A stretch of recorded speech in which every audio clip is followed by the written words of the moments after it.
Good afternoon, everyone. Really wonderful to see you all. And it is my pleasure and distinct honor to introduce David Lazer. David is a true star in our field. And there are so many things I could say about him to try to summarize his contributions to the field. But let me try to do what I can in just a couple of minutes because we want to hear what you have to say more than anything else. I would say on, typical metrics, David is off the charts. He publishes the highest impact work there is in the highest impact journals. Many of his works kicked off entire fields. Back in the early 2000s, he wrote a paper on computational social science way before the rest of us were thinking about it. And that went on to be a classic that influenced us all. More recently, he wrote a paper on misinformation and how quickly it spreads, also kicked off an entire new field and how people think about things. But I think three words really summarize David: visionary, innovator, and crusader. He has been a true visionary, as I've already mentioned, seeing things way before anybody else, opening up fields for the rest of us to do our work in. And he's done that 2 or 3 times, not just once. He's been an incredible innovator with new methods and ways to analyze things in computational social science and in network science. In fact, David, I started like in '94. When did you start? You were at Harvard around that time, 98. And David, again, did something incredibly unusual and really innovative. He started a seminar at Harvard on network science, and then 3 or 4 years later, network science completely took off. He was there early again. And the last thing is, he really has been a crusader. And I think that that is one of his most distinctive aspects as a scientist. He has been one of the individuals who has helped us understand how to do citizen science, take armies of non-trained scientists and trained scientists around the world, help them come together to solve problems in new and different ways and to do it really efficiently. Very few people can have that kind of claim to fame that David has. And with that, I'd like us all to welcome David. David, thank you very, very much. Thank you for that incredibly gracious and generous introduction.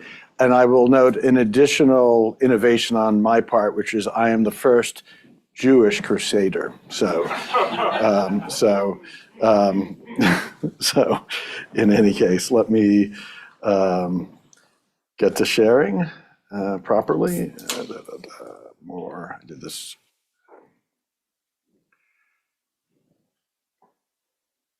There we go.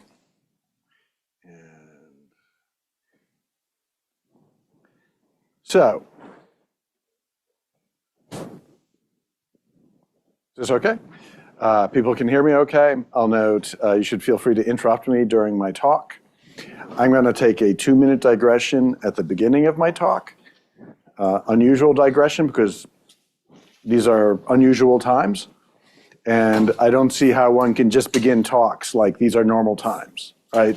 I think, thank you. I think higher education, and it goes well beyond higher education, but just focusing for a moment on higher education, faces unprecedented existential threats, both to individuals, whether it's students, researchers, professors. We face threats to our financial viability. We face threats to our autonomy in very deep ways. And this is the way it's going to be for years in front of us. And we've just begun. And I think the worst things are yet to come. And what's happened already is pretty bad. And so we really, I wish I could say I had the answer here, like, oh, here's how we solve the problem. There is no capital S solution. I do think, however, that we need to do better at thinking about collective action. And there are ways in which higher education has many of the tools to do very, very well to respond collectively. It also has a lot of huge obstacles, organizational, incentives, institutional obstacles. And so And so, but I begin with the observation. This is one of the great political scientists of the 20th century, E. Schatzschneider, and he had this wonderful quote.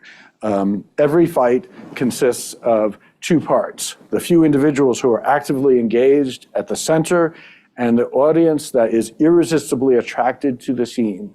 Participants, the spectators, are an integral part of the situation, for as likely as not, the audience determines the outcome of the fight. And that ultimately, if it's a battle between the state and Northwestern, or the state and Harvard, the state is going to win. There are just too many tools, too vast a capacity. But part of the question is to think about how to bring in the audience to the fight, to engage in the outcome of the fight. And so, oops, sorry, didn't mean to go black there. But I do think that there are multiple steps when we think about, as academics, we think about collective action. We think about how do we work together. We need to take academic concepts and translate them to think, where are the ways that materially we can work together to be more effective? And so, for example, and these are 3 bullet points, right? And then I'll move on. But for example, how do we coordinate among universities to share information? What are you hearing? What are you seeing? How do we coordinate fixed costs? Like, there are a lot of fixed costs involved in responding to things. But you know what? Those fixed costs are a lot less if they're shared across institutions. So how do we, if we want to do, let's say, a large-scale survey, this is one of the things I would advocate on, like, understanding how to communicate effectively. What is public opinion? Who is supportive? Who is not supportive? In what ways? What language? What persuasion? Like, they're comm scholars. These are like, this is bread and butter. But how do we do that in a way that can ramify across the system? Or how do lawyers share their legal analyses across institutions, right? Legal stuff is very expensive. But you know what? And this is part of the advantage that they're attacking Harvard first, is like, just by the nature of legal processes, these briefs are public. But how is the knowledge from multiple institutions, the capacity of legal capacity, multiple institutions pooled, right? I think the biggest one, there are like 100 million alumni out there who don't want their institutions eviscerated. It's just universities aren't used to going to their alumni for this kind of help, right? I mean, I think writing checks is fine and that will be helpful, but actually that's not the essential thing. We need alums in, states where there are competitive or marginal congressional races to be pounding on the doors. I'm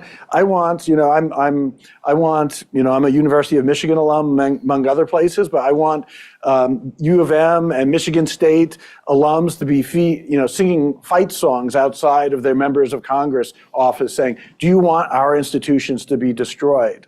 Right?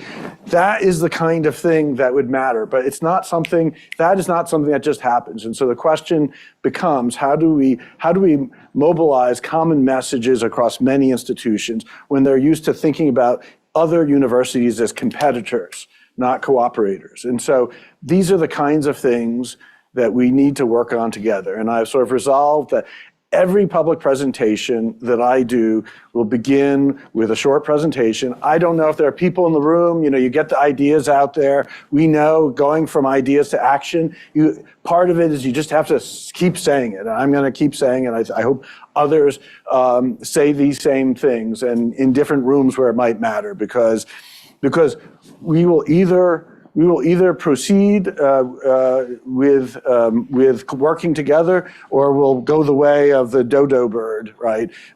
We will go extinct, right? As we know it, right? A higher education as we know it in the United States will end, right? That is the path we are on. And I'm sorry to put it so bluntly and so grimly, but that is where we are today. So. I will, thank you.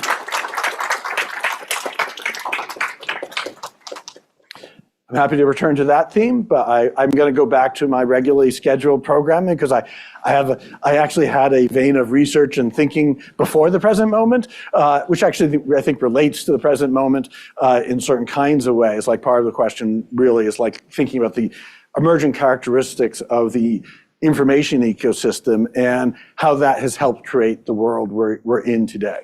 So I'm trying to pull together various veins of research. This is drawing on, especially on a paper that actually just came out a few months ago called Curation Bubbles in the APSR, but it's also drawing on some other things that are in process. And at the end, I'm also adding some bits of sort of how does AI and TikTok and stuff like that change things. And I don't actually have the answer to that, but like I have, again, sort of some down payments. And so hopefully it's something for discussion. I also want to thank my many amazing collaborators, and there's actually way more than this. But you know, I've been very lucky to exist in an ecosystem which has enabled me to be successful. But like the main part of that is that that ecosystem has provided people smarter than me to work with that make me look smart. So I'm appreciative to all of them, and like I said, many more. So you know, I think, well, this rings a little differently now, but you know, I think a central question is really in internet research for a while has been, is an internet bad for democracy? And there's sort of mixed evidence on the degrees to which the internet perpetuates and exacerbates political polarization. Actually, I think there's really good reasons to be concerned about the possibility of echo chambers and filter bubbles, and you know, there's sort of some classic work here. But you know, this literature I think has sort of swung back and forth concerns, but then when we dig into it, it doesn't look so bad, and that most of the time people seem to be consuming content from neutral and heterogeneous sources, right? So should we be worried that, you know, a lot of people read content from, say, the Wall Street Journal? And I think that some of my recent work, and I'm going to highlight some of it, not all of it today, actually suggests that there is the internet has exacerbated the possibilities for echo chambers more than sort of some of the other more recent scholarship has suggested is likely. And I'm going to talk about why that gets to the real fundamental nature of the internet and the problems that it poses to individuals and the institutions that have arisen, that have emerged to address those problems. So really, you know, what I'm thinking about today mainly will be, you know, how we access information, political information, but more generally, has really dramatically changed over the last generation. Like, you know, Brian was talking about, oh gosh, 1990s. That was a long time ago, right? Actually, there's a sort of funny little thing on you know, students saying, sorry, I'm citing some papers all the way back from the 1990s in my research paper. I hope that's okay, which was sort of like, why don't you just take a sword and plunge it into my heart, right?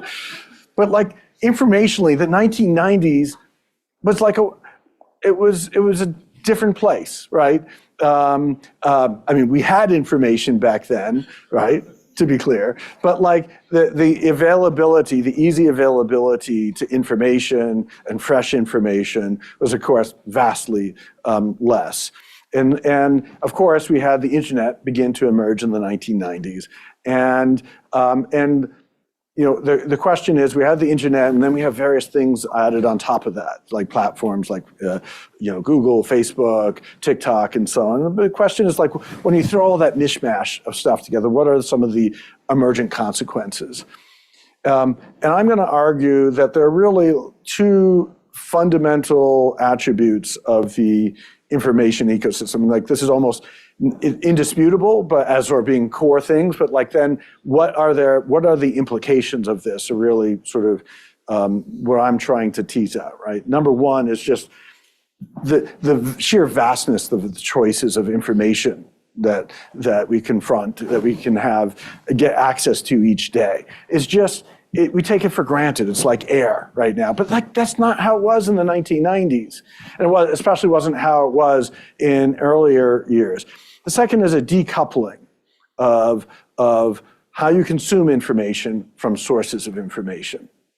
So like, and I'll talk more about this in a minute, but like back in the 90s, we subscribed to these things called papers. And the reason why they were called papers was the information was on paper, right? And you would get a paper delivered to you on, I still do, because I'm old.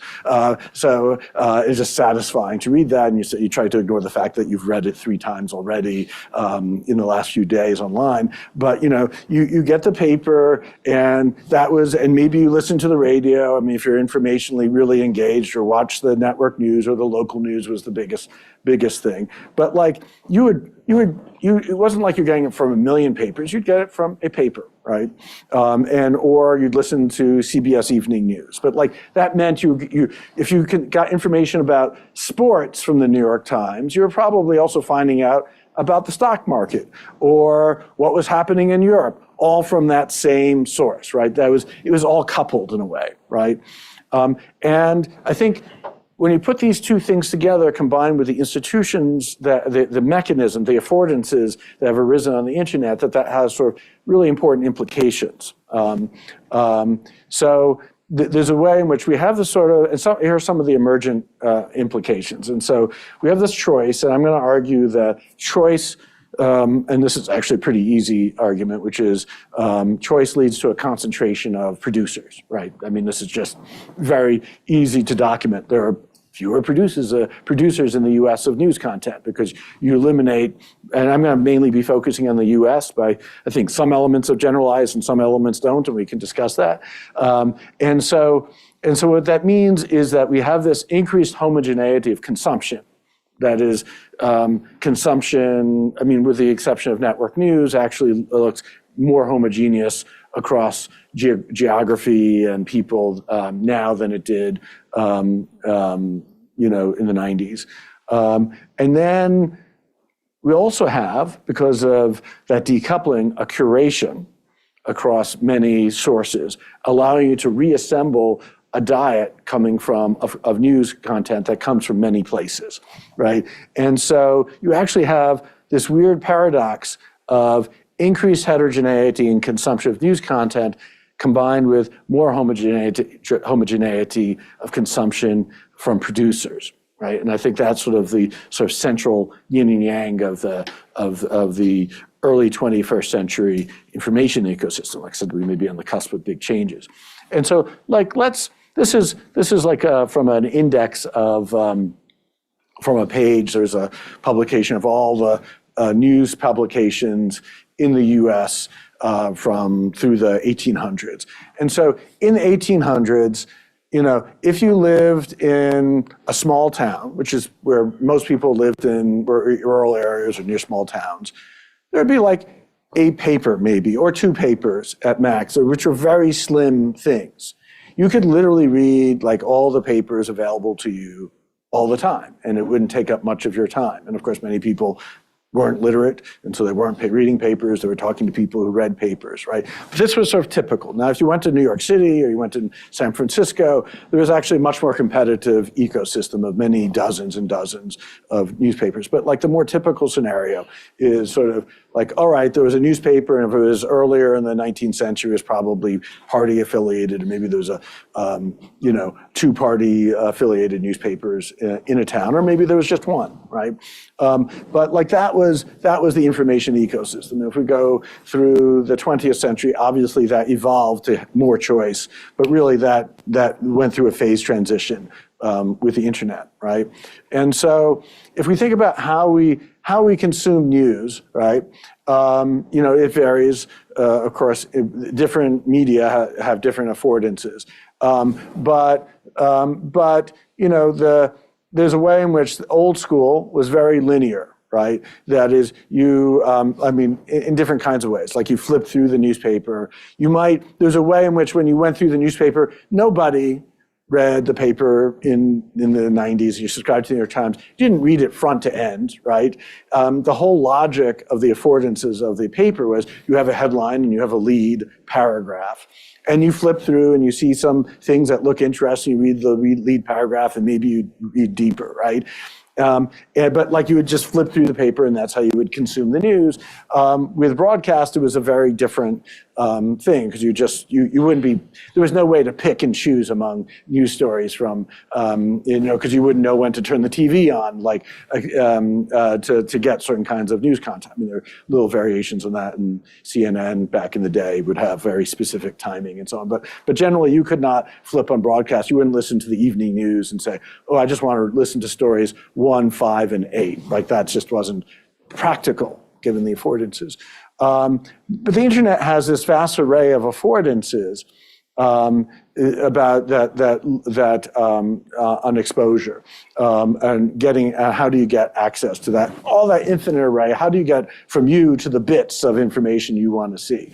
And I'm going to talk mainly about newsfeed, social media. I'm also going to touch very briefly on some search stuff, but there are like a lot of beasts on the internet. But I'm going to talk about particular affordances, which are especially the newsfeed affordances that I think illuminate how people negotiate this vastness of choice and with feed.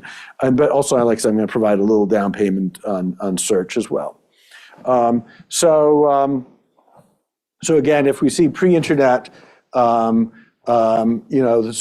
is a very crude, stylized, but I don't think wrong depiction of how life was when Brian and I were in grad school, which is that there was a national oligopoly in network news. There were local oligopolies in local content, right? And then there was and a great deal of national and international news was actually being covered by local newspapers. Like in Boston, the Boston Globe had bureaus in, I think, Moscow and London, for example, which just, by a contemporary perspective, is just weird, right? That the Boston Globe would have a presence in Moscow, right? But like that's how it was, because if you lived in Boston, that's how you got. Now they also got some stuff from AP or whatever, but now the Globe closed those a generation ago. I think they may have, I don't even know if they have a presence in Washington anymore, right? And this is one of the more successful local newspapers. The internet, of course, has some of those residual structures, but you can really choose among any producers in the world, right? So you can say, I'm going to read sports from, like, actually, I'm a big New York Mets fan, right? And I read the New York Post a fair bit because they have really good coverage on the New York Mets. I do not read news coverage from the New York Post, right?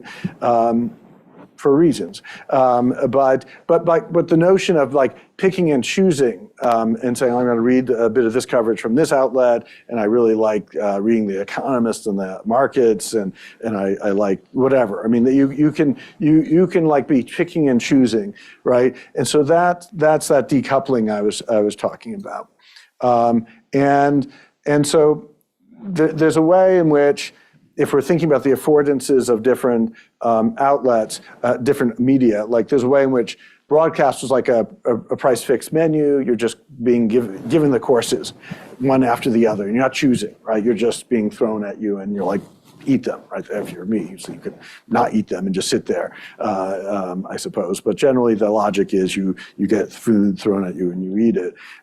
There's a way in which newspapers are like buffets. You don't eat everything at the buffet, but you can scan everything, right? And then you make choices. The internet is really like a buffet of buffets, right? And think of a massive number of buffets, and the real challenge is like, how do you negotiate all the dishes on all of the tables? That is the core conundrum of the internet, really from day one.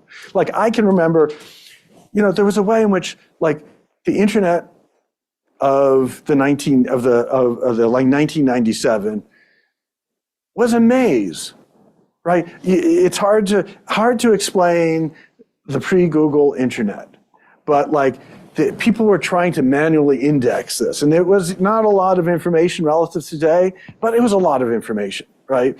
And you'd get these Alta Vista or whatever, and it was just crazy. They were crazy times, right? And I still remember, actually, a student showed me Google. Like, I like to think I would. It was Liz Palladino was a student. She said, "You got to see this thing called Google." And I would like put things in there, and it came up with relevant information. You have to understand what a miracle that was. Like how awful it was before Google, right? In certain kinds of ways. So in any case, I mean, like I'm just trying to get people in this room have a median age less than mine, but like life was very different, like, and 30 years ago and less. But in any case, this is sort of, I think, a good metaphor for the internet. Like I said, returning to the decoupling, I think that there's a way in which the internet, the information was sort of like civic and political information back when. It was sort of like if you went to a grocery store and you had to choose a brand, and you're like, I'm getting everything store brand, or I'm getting everything from Procter & Gamble, and that's how you chose stuff. Like that would seem insane. Right, but that's how life was, like forever, right? Because it had to do with the affordances of how do you get content, but by globalizing information, the internet creates competition among news stories at the story level. That the internet partially decouples the consumption of news stories from the same outlet. And that competition and that social algorithm is a term I've used that structures that competition is the key logic of the internet. Now I'll note that none of this is really necessarily inevitable because like, let's imagine every outlet had paywalls. Well, that would push against that. And indeed that, like if you couldn't easily access news stories from different outlets. And there's a way in which there's been some move in that direction, but that's not really the dominant logic of the internet.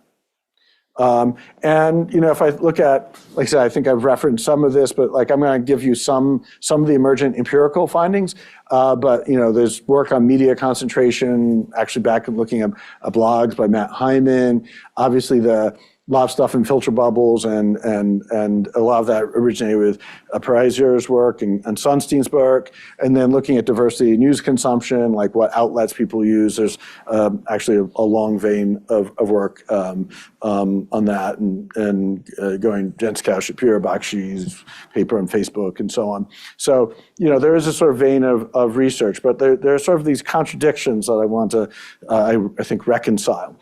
Because like I said, this work here is saying, well, people could get stuck in like just hearing things that they like, and this work is like, no, actually they're going all over the place. Like I'm reading the New York Post and the New York Times. That's not how it was in the 90s. Those were like negatively correlated in terms of consumption, right? So my argument is really, the core argument, I'll have some add-ons, is that choice has led to a concentration consumption around a small number of outlets, and now many people will choose from many outlets. That looks like diversity. It makes it look like everyone's consuming content from the same places.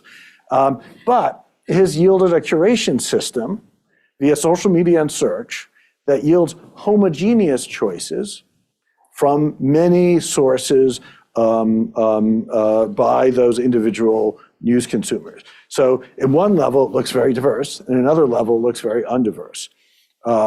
So I'm going to talk about some stuff from this.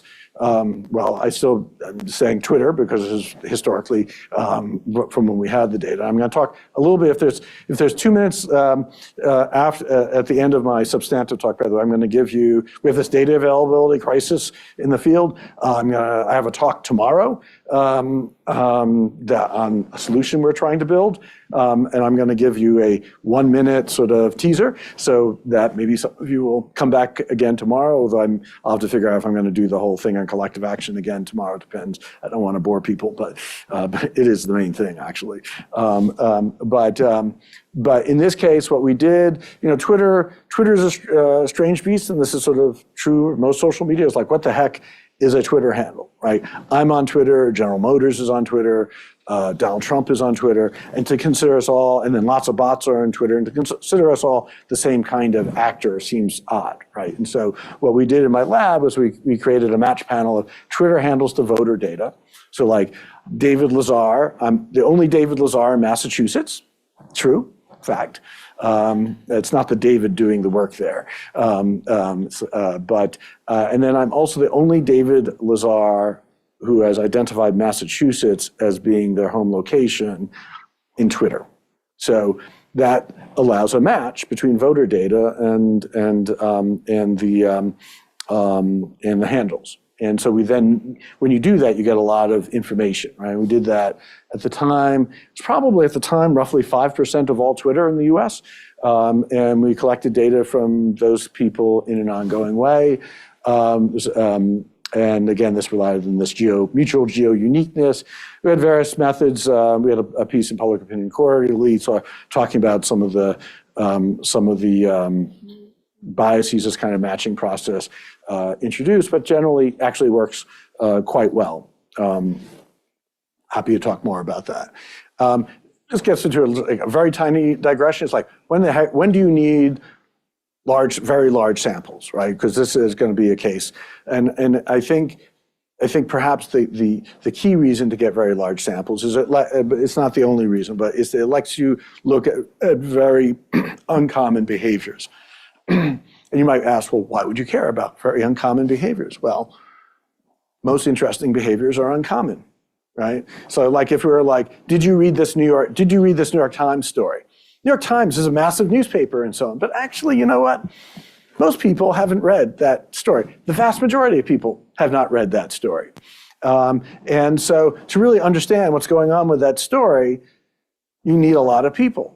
Like there's a way in which, of course, the ecosystem is made up of many crumbs. And if you have a method, you need to figure out a method to put all those crumbs together, right? And to understand what's going on with each crumb. And in order to be able to do that, you need something massive, right? And 1.6 million, I would have preferred something even bigger, but actually, as you'll see, it's good enough, right?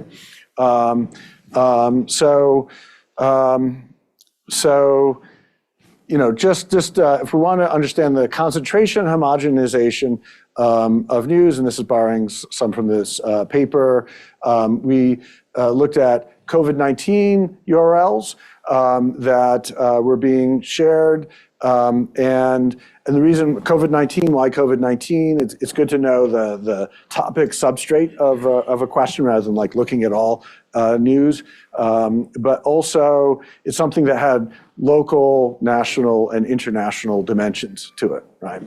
But I think these patterns are actually pretty robust across other topics. So how concentrated on sharing was COVID content? Quite, right? Looking at the domain level, that 50 domains accounted for roughly half of all the content being shared, right? And if we look at the top domains, they're pretty familiar. I mean, putting YouTube and Instagram aside, one of the things you see is like there's sort of this Russian doll thing going on of platforms and so on. But putting those two aside, you know, New York Times, Washington Post, CNN, NBC, AP, NPR, Politico, Wall Street Journal, like those are dominant. Yes. Would this be different than what happened in the 1950s? Because you were saying there's a lot more news sources. So would this be different than in the 1950s? And the reason I'm asking that is obviously the local news in St. Louis is going to be getting its news from somewhere. And so once you start looking at how you define the source, you might actually see that it's always the same story. And so I'm curious if it is the same story or if it's not. Yeah, no, that's a great question. And I'm going to give you a little stuff on on sort of local versus national in a moment, but I can't do that for the 1950s. And I do think that it would be, there was a lot more capacity to produce news locally back in the 1950s. The newsrooms were just much bigger. They had more capacity both to report on national as well as international, and then they had there was a lot more local content. So the answer is, but they also had stuff from AP and UPI and so on. And so that's one of the things you'd have to dig into. But there's no doubt that I think there's, well, we could debate this and maybe you would argue this point, but I think that there was just a lot more content that where people were actually getting news from that was locally produced. But it is complex because there's definitely some very big news producers that homogenize things in certain kinds of ways, and that's not being sort of reflected. But I'll give you some very specific examples in a minute, looking in a contemporary way. And what's interesting is then if we're just looking, we have a way of classifying national versus local news, which is basically like if something is mainly shared in a single state, we would call that local. And if it's sort of distributed across the country, then we would call that national. And it's sort of a nice sort of, if you look at this, and we have a paper coming out that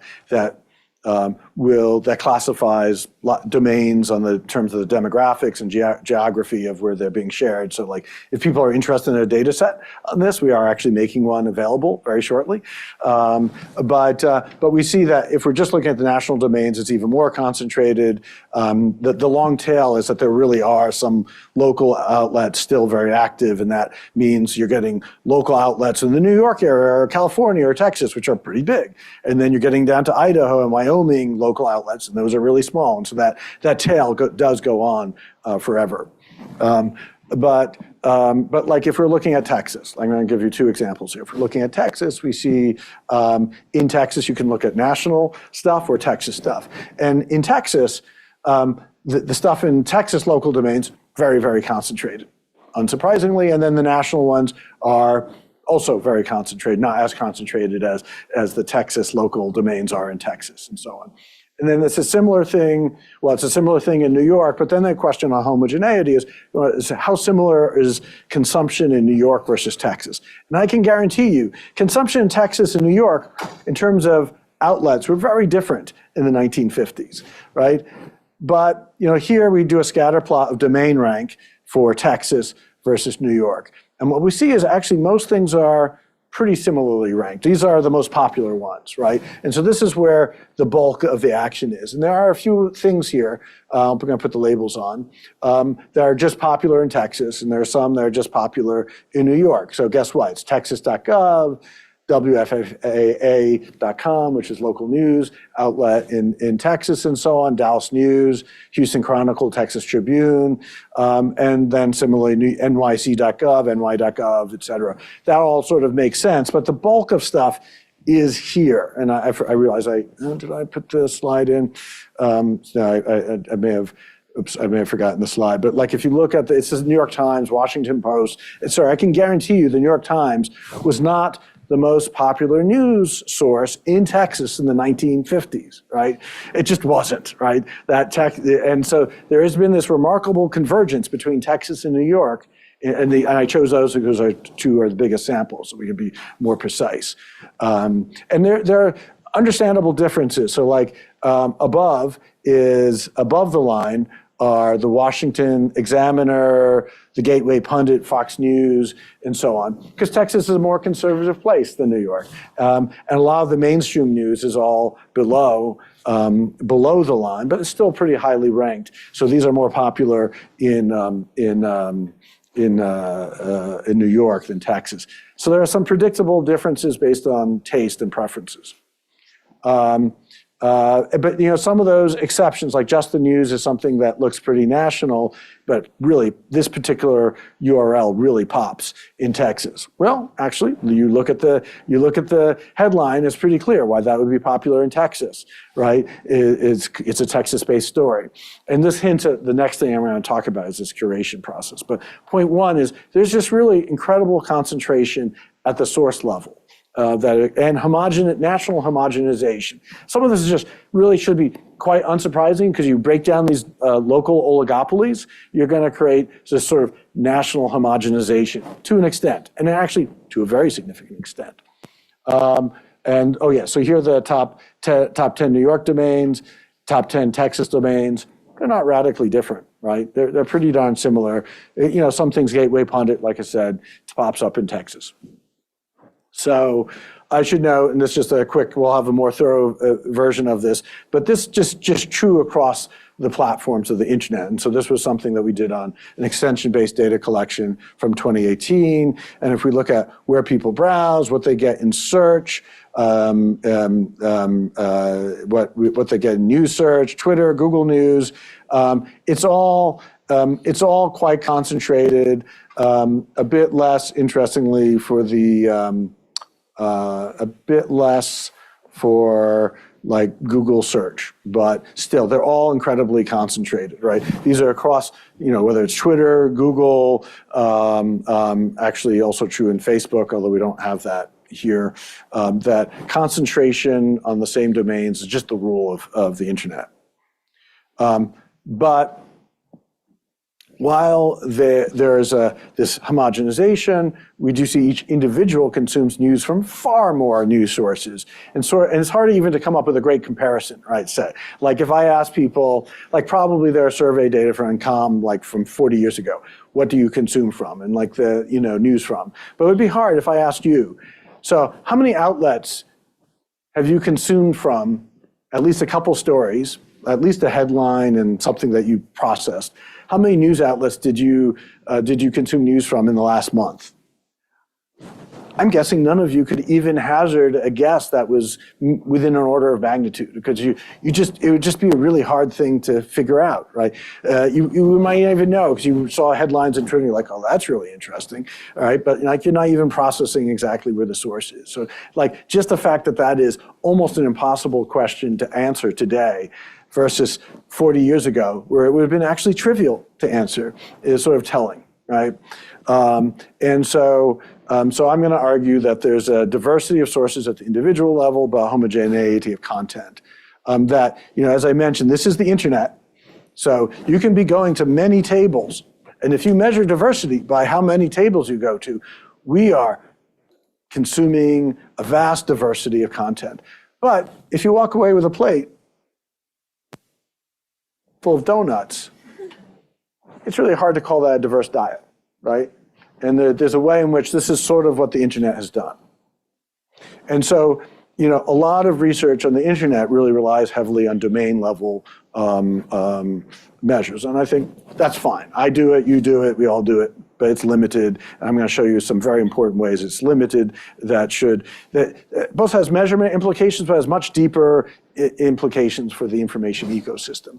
So here's when we look at the domain level and when we plot the sort of from a most liberal on the left to being most conservative based on the partisanship of people who reshared this content on Twitter.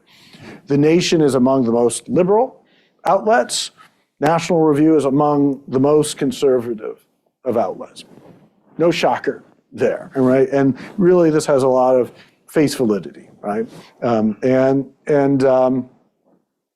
so on average, New York Times is shared actually by significantly more Democrats than Republicans. But actually, you look at those URLs, and there's like this tail on the right, and these are somewhat old headlines, but you can see there's a story, cash flow to Clinton Foundation, a big Russian uranium deal. I mean, they were innocent times. People remember the needle back in, long time ago now, although it feels fresh, that this was shared much more among Republicans than by Democrats, right? And so you can see, that sort of makes sense, right? That there would be these stories in the New York Times that were shared widely on the right.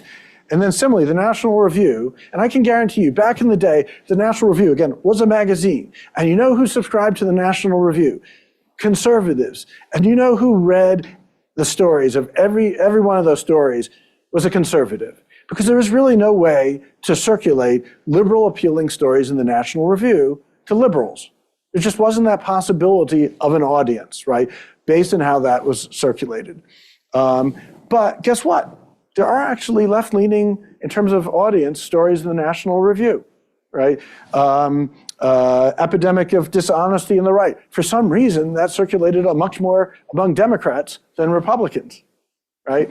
And you can see that with all of these headlines. And so the point there was there's actually goods being produced, news being produced, content being produced by the National Review that is much more appealing to people on the left. And there is a way in which this is completely mind-blowing. But it's really hard to say that this is when a Democrat reads a story titled Trump's disgraceful endgame, that is really diversifying their worldview, right? And so what turns out, and I'm not going to go deeply, I'm not going to, I've really dwelled, I've been too slow in talking, sorry. But so I want to go through all this pretty quickly, because I think you've gotten the essential sense of it, is that we could think of, is content from a given outlet homogeneous in its appeal or heterogeneous in its appeal?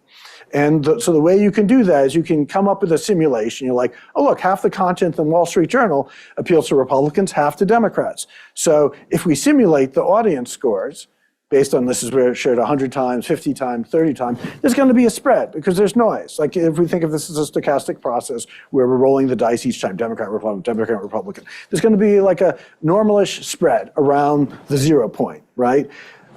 Is that what we see? The answer is no. And I'm going to show you exactly how. So we can compare it to a counterfactual where we assume there's a homogeneous process, and then we can compare to what we see. And so like here, like I said, with the New York Times, the idea is it just homogeneous, or is there sort of like a right-leaning shoulder to the New York Times?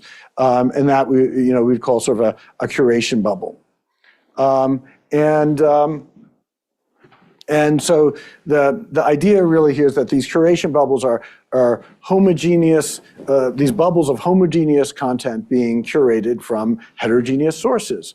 And at the domain level, this might look like a balanced diet, but then at the content level, it's not heterogeneous. So I should note just a few background facts. So I'm going to talk, because this is just helpful for interpretation, that most content comes from a very tiny number of people. And this is another one of, I'd probably feature this as one of my emergent points. It's super important. If we're talking about the curation bubbles, we need to start talking about curators. And that's a paper in the pipeline, is like, who are these curators? What are their distinctive characteristics and so on? But a story for another day. I mean, we can talk a little bit about some of the demographics, which are notable. And also, there's sort of interesting elements of dyadic homophily, which I'm also happy to talk about. But in any case, I think the psychological mechanisms, I think you all understand here. And the question is, to what extent, the empirical questions, to what extent do the story level curation processes end up violating these homogeneity counterfactual? And what we can do is we create these partisan scales. We can identify these news URLs. And we have a process for identifying political content that I won't dig into right now. I will say that our domain scores just sort of make sense. I show you, both face validity, but it correlates very heavily with prior literature. And I'd make arguments about advantages of our approach, but I'll put that aside. But the idea really here is again that these tails are just wildly unlikely if it's a homogeneous process. And so what we can do, is simulate every domain and say how much variance should we have seen versus how much variance do we see. And this is what we should have seen for every outlet with a shaded area around it. And we see is actually most domains, not all domains, but the vast majority of domains show are not within that sort of shaded area, that very few domains look like they come from a homogeneous process. Yes? Model a sort of Gaussian model for the uniform one? And if it is, have you tried considering a beta distribution? Because the beta can have sort of more skewness. And it would be interesting to see if there is kind of mixture of two distributions, one peak, main peak, one shoulder, or if it is sort of a beta that has kind of a slower decaying tail. Yeah, I mean, the main way we're doing it is I'll tell you that we're not doing it that way. It would be an interesting robustness test. I mean, since it's sort of 0 or 1, sort of Democrat, Republican, we can sort of say, look, the New York Times is 60%, 60% Dems, 40% Republicans, and then if there's a given URL that's shared 100 times, we just sort of simulate that, and we can do that a bunch of times, and we can look at the emerged spread. But you're right that we could work on different kinds of assumptions of the distributions. So based on that sort of essential simulation process, this is sort of, we see most things have much more variance than you'd expect, and that it makes sense when you look at particular news domains. And so for example, Mediaite is a weird website. It has sort of red meat content for liberals and conservatives and nothing in between. And guess what? It's like the perfect bivariate, it's this bimodal rather, distribution. Here's what the simulation would have looked like. And of course, it's not at all like that. And of course, this is just like, it's not a major domain, but it's like a beautiful illustration. A more important real world example of this is the Wall Street Journal, which also has a bimodal distribution. On the left is sort of more content, but then there's like this very right-wing bump in the distribution. So for readers of the Wall Street Journal, any guesses what's going on here? Like what's this? And what's this? Editorial board. Exactly. It's like, of course. So how would we consider the Wall Street Journal as being a middle of the road, the only neutral producer of content? Right? It's actually producing stuff that appeals to people on the left and people on the right, and almost very little right in between. Right? That's exactly right. I mean, and it's not as beautiful. It's not as beautiful as Mediaite. That's just such a gorgeous distribution and illustration of our point. But there's just vastly more Wall Street Journal content.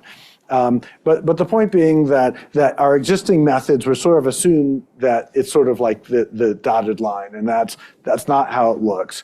Others are like more subtle, actually, like the Washington Post definitely has like this sort of right shoulder to it, but it's not like bimodal, but it's definitely more of a spread than you'd expect.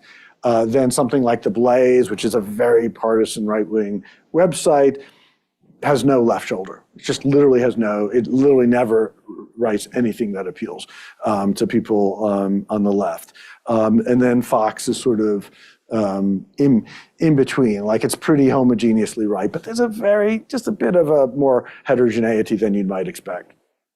Again, I'm guessing that's sort of a somewhat similar like dynamic of like some of their news coverage probably appeals, at least is less unappealing to people on the left, and then their opinion stuff is homogeneously right. So hand coding, we had a team of hand coders evaluate, looking at this headline, how I think it would appeal more to a Republican audience, conservative audience, highlights that this really is about getting content with certain kinds of partisan appeal. We replicated this. This is one of the strengths of our paper on this, but I'm not going to show it to you because I think you get the essential logic. There's this Facebook URL data, has partisan appeal, and it shows exactly the same pattern. So, which is beautiful because we have something that works for Facebook and Twitter. There's not a lot of multi-platform research out there,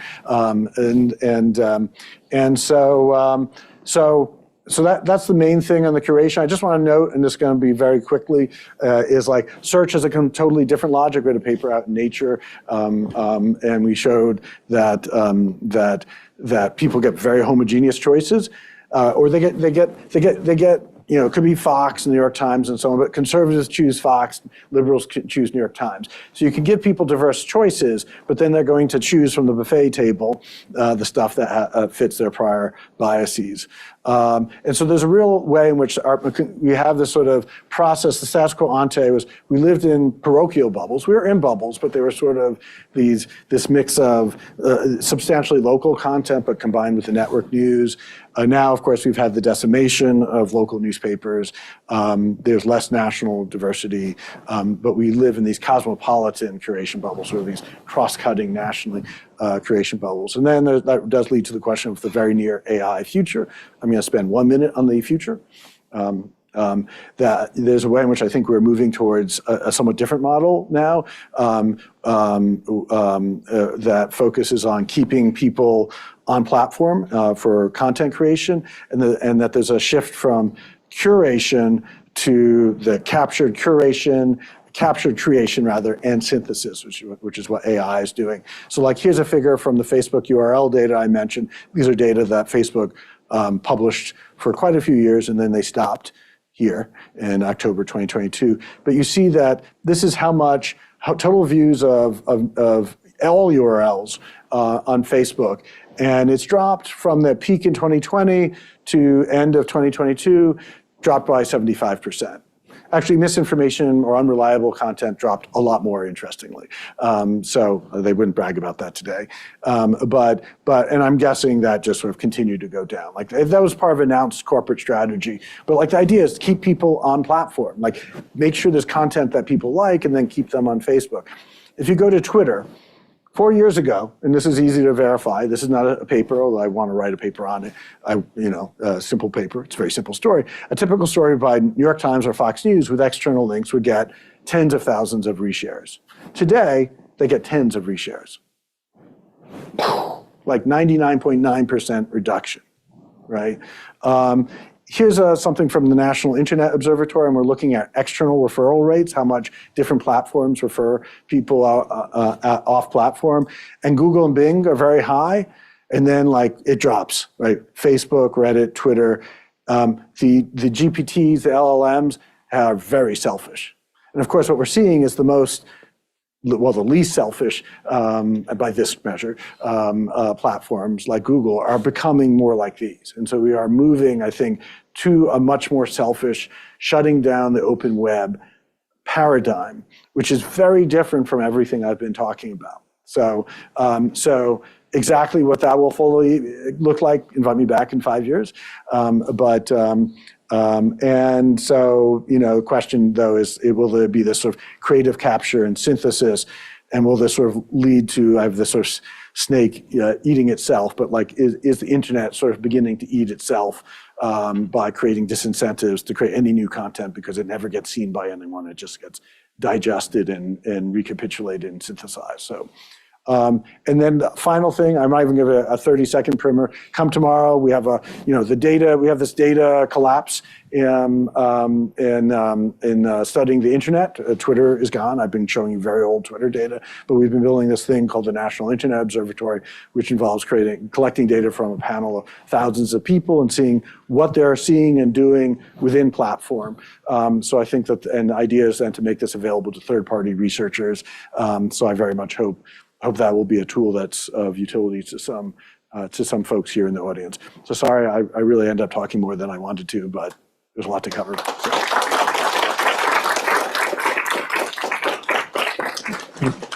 We maybe have time for just a question or two, if anyone has a question in the audience. Well, I'm going to shift to the right since you.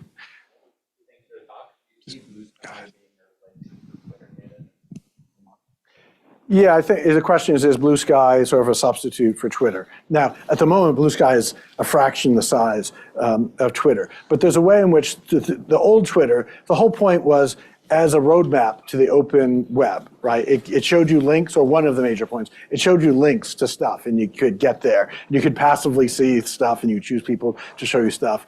And of course, the new X is not that at all. It's become a very, very selfish platform. Blue Sky is trying to recapture some of that value, because that's part of the yin and yang of another yin and yang, but like the tension. Like, well, if we closed, people like the open web. Like, there's so much stuff out there, and if Blue Sky is providing value that way, there's an interesting question: does Blue Sky and some similar platforms rise up to provide that? To fulfill that appetite. And so I think that's a real possibility. And right now, it's much more productive for institutions to share content and external links on Blue Sky than Twitter, because the stuff on Twitter just goes nowhere, right? And that's an irony, because I tell people in like my university, the comms folks, like, don't even bother with Twitter anymore, because at least not for external links, it's just not going to bring you any traffic anymore. So. fascinating talk. And so I'm not very familiar with all the literature and what is going on, but as you were talking about capture, I started thinking about not capture in information and news, but actually capture in commercial transactions and what Amazon has accomplished, which is kind of trap both sellers and buyers and extract everything they can from there. And I was seeing what you are describing with what's going on with information as a similar process, that they also want to trap us in a system in which both production and consumption is all internal and you have no way to escape. And we seem not to have any solution for the commercial case. Do you think that there are some more possibilities to escape on the informational side? Because I mean, it is like, no, I don't want to be trapped in a prison. And so how can I escape? Yeah, I mean, I think that's a great question, and I don't have an easy answer to that. I think that there are a lot of these winner-take-all dynamics on the internet. I think Amazon works so well because it's great to have a single market where sellers and buyers can meet, but then gives the marketplace a monopoly in which to extract rents in those transactions. And similarly with search, there are huge economies of scale. It's not surprising that you just have to have, this is positive feedback. You do a better job if you get more users and so on. And so, I mean, and part of the interesting question when we come to platforms is whether there are ways to, the internet is a complex beast, since there was a way in which you can leverage advantage in one place to get advantage in others. And this is sort of part of the antitrust case, for example, against Meta right now, as to what extent it leveraged advantage in Facebook to beef up Instagram, and so on. And so one possibility would be would be to decouple platforms, right? So that you don't get these conglomerations of advantage that isn't even necessarily because you have the best product. It's because you can leverage winning once to winning the second time and third time and so on. So there are certain things that can be done, and this is a very interesting time for antitrust. It's a very interesting time for everything, and it is a troubling world we have in which all the conduits of information are so highly centralized. That should worry us all. So now I began with worry and I'm ending with worry, and so sorry about that. So worry leads to action, is it? Yes. And I think we are at a moment in which we need to take our worries and start towards action. Yeah, I think we need to just generally, for this and for where I began the talk, we need to take fear. Fear can be paralyzing or it can be motivating, and we need to go the second path. So. All right, on that note, let's give our speaker another round of applause.